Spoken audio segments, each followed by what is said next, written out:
Seja bem-vindo ao canal Teologia Puritana em Defesa da Fé Bíblica. Neste vídeo, nós vamos comentar a revista especial do terceiro semestre, cujo tema é Os Princípios Divinos em Tempos de Crise, a reconstrução de Jerusalém e o avivamento espiritual como exemplo para os nossos dias. Tá? Então, nós estamos extraindo exemplos para a nossa igreja, para o nosso crescimento individual, espiritual e coletivo. Estamos vendo as dificuldades, vimos também os motivos pelo qual o povo de Israel se encontrava em uma situação de total desespero, no cativeiro, abandonado, perdendo toda a sua identidade nacional, espiritual, religiosa e cultural.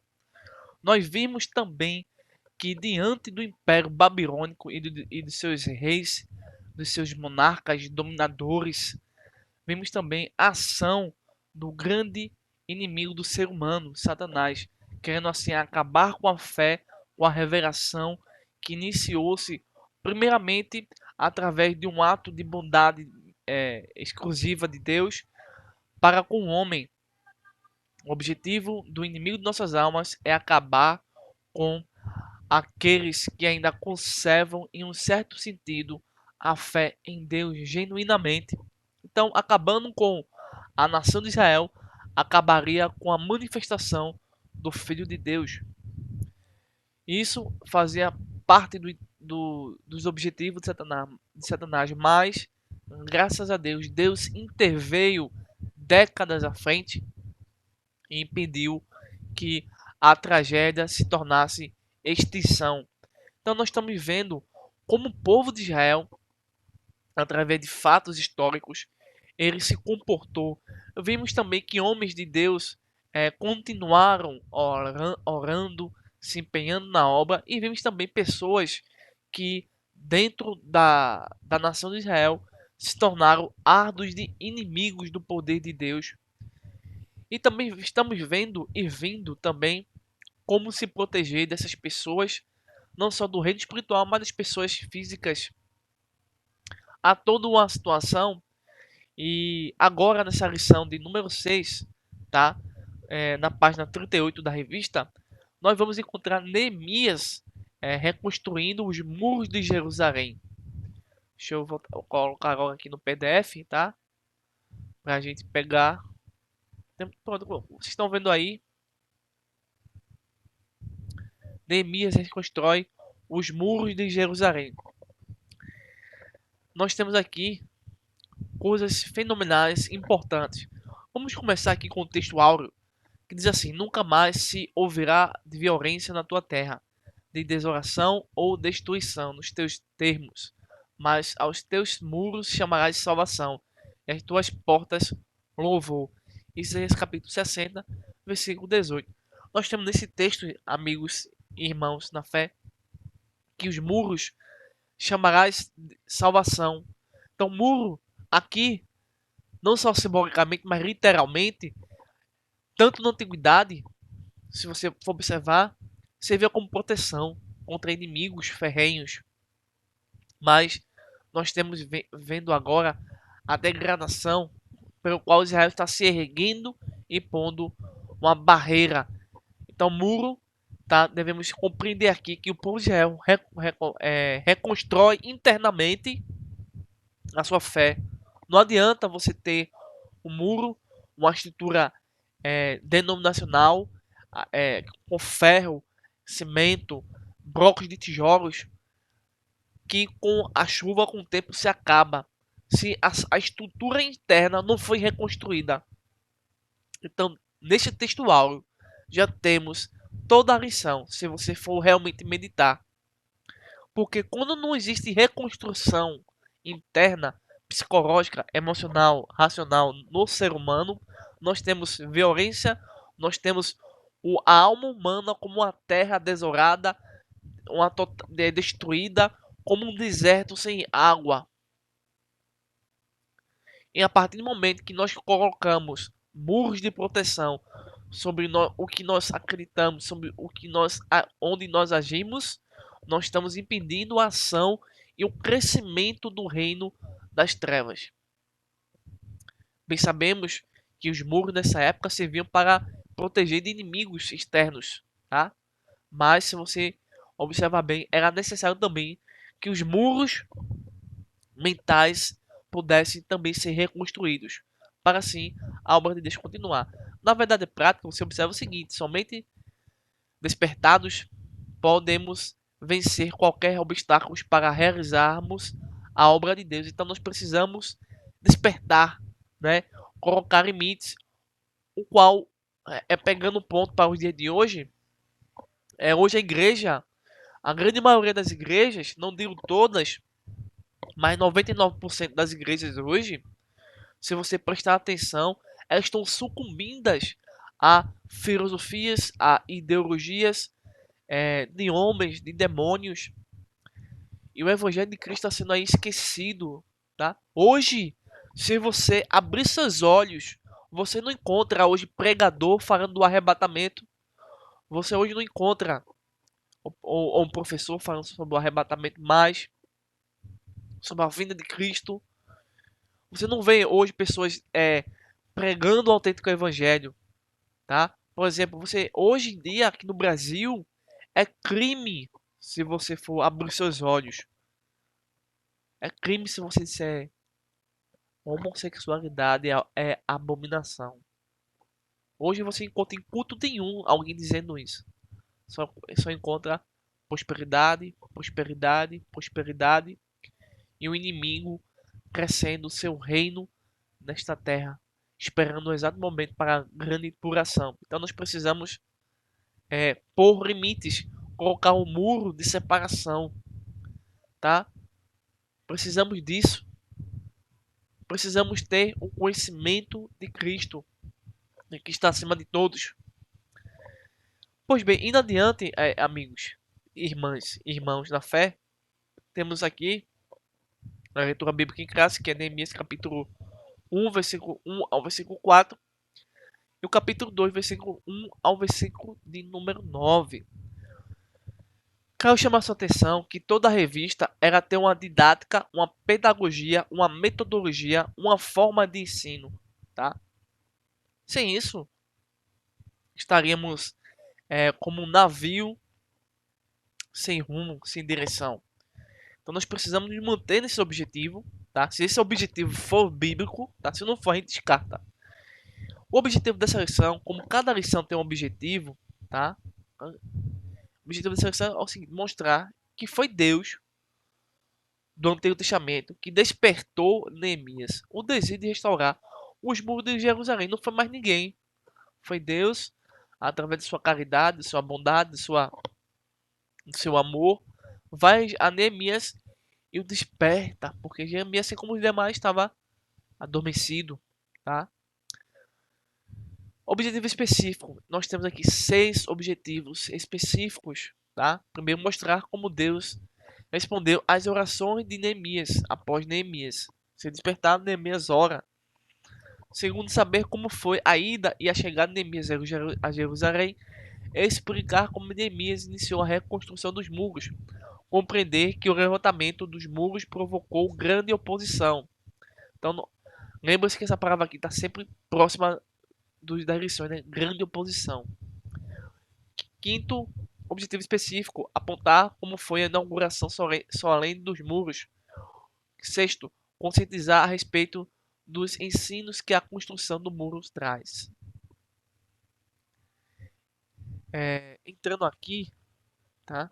Vou fazer um resumo. Então, nessa lição nós vamos estudar coisas de vitais importantes. Porque e como Deus ergue homens, desperta homens para a sua obra, para executar a sua obra. Na lição número 6, no tópico 1, temos aqui o título: Deus responde às orações de Neemias. É interessante notar que quando você vê o tópico 1, o tópico 2 e o tópico 3 e o tópico 4 deste ponto 1, desse tópico 1, nós vemos que Deus ainda responde orações. Deus está com seu ouvido atento às nossas orações. Ainda que nós, com nossos olhos humanos, não tenhamos a visibilidade, o ato de ver, o ato de contemplar, o ato de assistir, o ato de enxergar. Mesmo sem essas situações, Deus responde sim às orações. Porque Deus é um Deus de misericórdia, Deus é um Deus que quer cumprir o seu plano de salvação, o seu plano verdadeiro para a humanidade. Nós estamos vendo aqui que Deus envia emissários a Neemias. Deus enviou emissários para informar Neemias acerca da situação reinante em Jerusalém. Esta pessoa foi Hananim, Hananim, irmão de Neemias. Hananim contou com os judeus que haviam retornado a Judá após o cativeiro. Estavam em grande miséria. Os muros fendidos, as portas queimadas a fogo, era símbolo de miséria e de desprezo, e faziam dos moradores da cidade vizinha fáceis de assaltantes. Então, enquanto o muro de Jerusalém não tivesse erguido, o povo estava entregue à, à sua sorte. Então, tudo que de ruim poderia acontecer ao povo, à nação, sem os muros que eram muros de proteção, a primeira proteção, tá? Vamos dizer assim, não estava de pé. Então, realmente a situação ainda era de grande miséria, segundo aqui a lição nos traz. No ponto 2, no tópico 1, Neemias está angustiado, jejua e ora. A oração inicial de Neemias está registrada em Neemias capítulo 1, versículo 1 ao versículo 11. Iniciou seu pedido de oração no mês de Quisreu, dezembro, e Deus ouve as orações, fez a resposta chegar no mês de Nissan, em março. Você pode ver em Neemias capítulo 2, versículo 1. Tópico 3 é o seguinte: Deus responde às orações de Neemias. E o tópico 4 você vai ver o seguinte: Deus despertou o rei a atender o pedido de Neemias. Então Deus estava desde o começo, desde o princípio, tá? Investindo em pessoas, em seres humanos, para assim a obra do reino continuar e a nação de Israel poder voltar ao que era antes. Então o intento de Deus é responder às orações, é estar com o povo, é acompanhar, é trazer paz diante daquela circunstância em que o povo estava em grande sofrimento. E não é fácil quando você observa que o caos reinava. Então tudo isso queria fazer com que os remanescentes que estavam naquela situação pudessem abandonar ou esquecer a soberania divina, para que assim essa falsa espiritualidade pudesse reinar. Mas graças a Deus, isso não aconteceu. E assim Neemias pôde se fortalecer no Senhor e ter força suficiente para conseguir trazer a mensagem de Deus para o seu povo. No tópico 2, você vai ver o seguinte: Neemias chega a Jerusalém. Isso é Neemias capítulo 2, versículo 7 ao versículo 11. Tópico 1. Neemias faz levantamento da real situação dos muros. Então, Neemias, ao chegar em Jerusalém, ele vai pesquisar, ele vai procurar, ele vai investigar, ele vai analisar, ele vai ao encontro do povo, ele vai é, caminhando. Realmente, Neemias se preocupou, ele foi até a situação. Então, saiu à noite na companhia de poucos homens, sem dizer a ninguém qual era o seu objetivo em Jerusalém. Tá? Então, era uma ação, vamos dizer assim, uma ação meio que oculta, né? Uma coisa, uma ação estrategista, tá? Ele não chegou contando que ia fazer a tudo e a todos. Ao contrário, ele analisa, ele pensa no que vai dizer, no que vai fazer. Tá? E nós precisamos também dessa situação, pensar no que vai fazer e no que vai dizer. Já no tópico 3, você vai seguindo aqui. Neemias inicia o levantamento dos muros. Então, o plano de Neemias vai ser revelado agora no tópico 3. Aí você pode ver no capítulo 3 esse plano em desenvolvimento, tá? Neemias dividiu a tarefa da construção em partes, tendo cada parte uma porta. Simultaneamente, lado a lado, haveria pessoas encarregadas de levantar o muro ao longo de toda a sua extensão. muitas delas edificando um pedaço do muro que ficava em frente à sua própria casa. Havia também grupos encarregados de levar entulho e trazer materiais. O coração do povo se inclinou a trabalhar, e logo já era possível notar que os muros cresciam e as alturas começavam a ser tampadas. Então, realmente, o plano de Neemias, ele tem início, tem meio e tem fim. Graças à mão de Deus, à intervenção de Deus. Então, Neemias vai dividir o povo, vai distribuir tarefas. E essas tarefas, note bem, que essas tarefas não eram para cansar, enfraquecer o povo. Não. Essas tarefas visavam fortalecer, acima de tudo, a sua estrutura interna e a estrutura interna do muro. Pois nós temos muros psicológicos, muros emocionais, racionais, que precisam ser fortalecidos. E com a mão na obra, fazendo, exercitando, nós temos a possibilidade de assim cumprir com o nosso chamado. Ponto 2 do tópico 3, a tática de Neemias. Então, a tática de Neemias é uma tática estrategista. A tática de Neemias de engajar todos os judeus na obra da edificação do muro é um exemplo muito importante a ser seguido pelas igrejas. Esse é o trabalho de evangelização. Olha aí a riqueza da mensagem. Hoje em dia, temos igrejas meio que só um trabalha, o outro é o apoio, né? Mas só que esse apoio é um apoio para cansar aquele homem ou aquela mulher. Não é um apoio onde você vê essa pessoa atuando. Só um atua. E no corpo de Cristo todos atuam. Corpo humano. Nenhum deixa de atuar para o outro atuar. É simultâneo. É ao mesmo tempo. É o todo. Hoje em dia muitas igrejas estão fracassando e destruindo seus membros cada vez mais. Eu vou dar um exemplo aqui a vocês, tá? Que eu já verifiquei por experiência própria. E quando nós não engajamos o povo na palavra, na oração, no louvor, na pregação, no ministério, precisamos engajar essa pessoa no ministério, mas antes de tudo provar, ter um tempo, amadurecer, fortalecer junto com essas pessoas. E sem isso, essas pessoas ficam a Deus dará, né, a sua própria sorte. E o inimigo traga. Mas graças a Deus que nós não somos essa igreja, somos uma igreja diferente, onde nós precisamos colocar pessoas para assim exercitar sua fé cada dia mais na EBD, no culto e assim por diante, né, no seu chamado, no seu ministério, nas suas funções. Então pessoas que não exercem a fé em Cristo acabam morrendo. E aí vem as seitas, tá? Vem as seitas e não existe a pandemia do coronavírus, né, do Covid, que matou um bocado de gente. Pior do que o Covid é o vírus das seitas que tem matado bilhões de pessoas no mundo todo.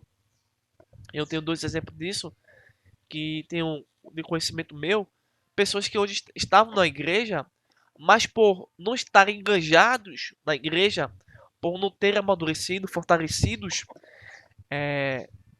e não terem exercitado a fé em Cristo na igreja e fora da igreja, acabaram hoje em dia dentro de uma seita onde negam a Trindade, negam a palavra de Deus. Aí, de quem é a culpa, né? A culpa não é de ninguém. A culpa é de nós todos que não estamos aí obedecendo a palavra de Deus, tá certo? Então aqui nós temos cuidado com os nossos que estão na nossa casa. No tópico, no ponto 3, a união dos judeus ficou ameaçada. Veja só, apesar da boa organização, a união necessária para a realização daquela obra, daquela grande obra, estava ameaçada. Surgiu um problema entre os pobres e ricos. Neemias tomou conhecimento do problema e sabiamente resolveu. E a obra prosseguiu.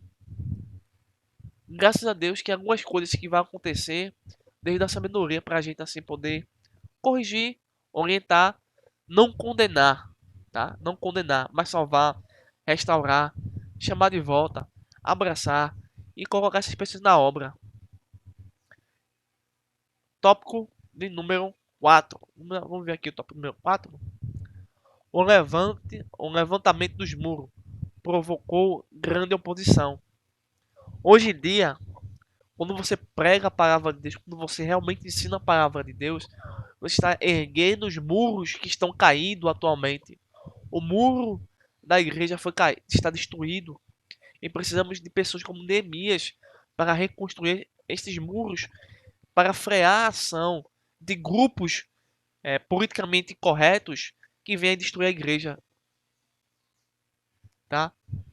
Grupos sectários, ideológicos que tentam destruir a igreja e a família. Precisamos erguer os muros da igreja, o muro da família, o muro do trabalho, né? Então, nesse quarto tópico, ponto 1, iniciada a edificação dos muros, Sanbalat e Tobias indignaram-se grandemente e usaram várias estratégias para fazerem parar a obra. O inimigo não é bobo, o inimigo não é um palhaço de circo, o inimigo não é a coxinha que a gente come todo dia, tá? O inimigo é alguém astuto, perito em guerra, que sabe como destruir o povo de Deus. E temos na história do povo de Deus, em Israel especificamente, pessoas que foram destruídas e nem sequer chegaram a este ato belíssimo de reconstruir a casa de Deus, o templo do Senhor, no Antigo Testamento. Vidas foram ceifadas porque o inimigo tem estratégia, tem armas de guerra. Não podemos abaixar a guarda para eles, tanto humanos, por exemplo, Sanbalat e Tobias não são demônios. Sanbalat e Tobias são pessoas que são que agem com os demônios dentro deles. Nós precisamos repreender essas pessoas que ainda existem na casa do Senhor e no nosso meio, infelizmente. Todavia, Neemias e seus aliados, ajudados pelo Senhor, conseguiram vencer todos os obstáculos que se levantaram e trabalharam sem cessar até a conclusão do muro. As diferentes formas de ataque dos inimigos dos judeus e como Neemias conseguiu vencê-los. Será a sua lição número 9 desse trimestre, né? Lá na frente. Ponto 2. O muro foi concluído. Esta vitória teve grande repercussão. Até os inimigos tiveram de reconhecer que o nosso Deus fizera esta obra. Então, é como escatologicamente falando. Ainda que um ateu, um agnóstico, um teólogo da libertação, um socialista, um marxista, um satanista, o pior ser humano que existe na face da terra, não reconheça o senhorio de Cristo, a sua iminência, o seu poder, a sua soberania, ele um dia vai se ajoelhar e vai confessar que só o Senhor é Deus, independentemente se ele vai acreditar ou não, porque Deus é soberano e ninguém mais é soberano, somente Ele e exclusivamente Ele. O tópico quinto, você vai ver o seguinte: o muro foi solenemente inaugurado. Tópico 1, ponto 1. Para a dedicação dos muros foram convocados todos os levitas a fim de dedicarem os muros com alegria, com louvor, com canto, com saltério, com alaúdes e com harpas. Então o povo estava aí contente porque as coisas estavam acontecendo graças ao poder de Deus e a homens de fé. Então a felicidade era inevitável, consequência da obediência ao Senhor, né? O Espírito Santo estava presente. Ponto 2. Do tópico 5, o ato de dedicação inclui duas procissões ao longo dos muros, as quais pararam diante da casa de Deus, onde houve sacrifício. A alegria de Jerusalém era tão grande que o som da festa podia ser ouvido de longe. Então, é, quando a obra de Deus chega à sua conclusão, temos que comemorar, temos que festejar, temos que dar é, honras e louvores a Deus, e assim dizer que a casa do Senhor é santa e aqui se prega a palavra, porque chegamos a esse momento de vitória, de conquista, de alegria, não foi porque todos deixaram, foi porque nós vencemos os inimigos humanos, terrestres e principalmente os espirituais. Vencemos através do sangue do Cordeiro. O tópico 6 diz o seguinte: os muros trazem ensino simbólico importante. Então, toda vez, desde o começo dessa revista, nós estamos vendo grandes coisas importantes. Veja o ponto 1. A Bíblia fala da salvação como um muro. Os teus muros chamarás salvação, e as tuas portas de louvor. Isaías 60, versículo 18. E ainda, uma forte cidade temos, a quem Deus pôs a salvação por muro e antemuros. Isaías capítulo 26, versículo 1. Mas hoje em dia, esses muros, que eu repito a vocês, estão caídos. Precisamos reconstruir esses muros, tá? Precisamos ter a mensagem cristocêntrica. Precisamos de parar de conversar sobre A ou sobre B e voltar a ideia cristocêntrica, que era bem comum no Antigo e no Novo Testamento. Ponto 2. O muro da salvação fala da divina proteção que beneficia aqueles que dirigem dentro dela. Tópico, ponto 3 do tópico 6. O muro da salvação é uma permanente linha divisória entre o reino de Deus e o reino do mundo. Nós estamos aqui nesse canal, na EBD, não para inventar religião, pois não acreditamos em religião, nós acreditamos apenas na Santíssima Trindade, na Palavra de Deus. Estamos aqui como pessoas que querem continuar a obra que começou no Antigo Testamento, chegou ao Novo Testamento e continua na dispensação da graça através da igreja escolhida pelo Senhor. Então, os muros estão caídos, as seitas estão invadindo, né? O mundo está entrando em caos, mas precisamos erguer a bandeira da vitória e manifestar o poder de Deus. Eu quero aqui, antes de tudo, citar um livro importante que vai ajudar a entender melhor. Aqui é o livro que chama Sociedade Sem Pecado, de John MacArthur. Diz o seguinte, no finalzinho de uma página, diz assim: recuperar a sociedade é um exercício sem sentido e fútil. A igreja não pode recuperar a sociedade, tá? Não pode, porque não é função da igreja, é função do Estado e de órgãos institucionais ou da própria família, se entender família como uma micro-sociedade. Estou convencido de que estamos vivendo numa sociedade pós-cristã, ou seja, nós estamos numa sociedade anticristã. Tudo que existe nessa sociedade, tá? Não falo do capitalismo, falo do socialismo, tá?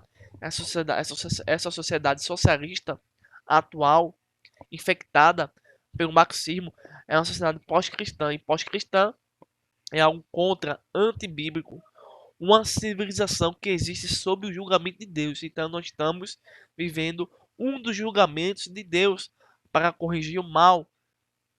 Logo nos primeiros capítulos deste livro, observaremos que há muitas evidências que sugerem que Deus abandonou esta cultura à sua própria depravação.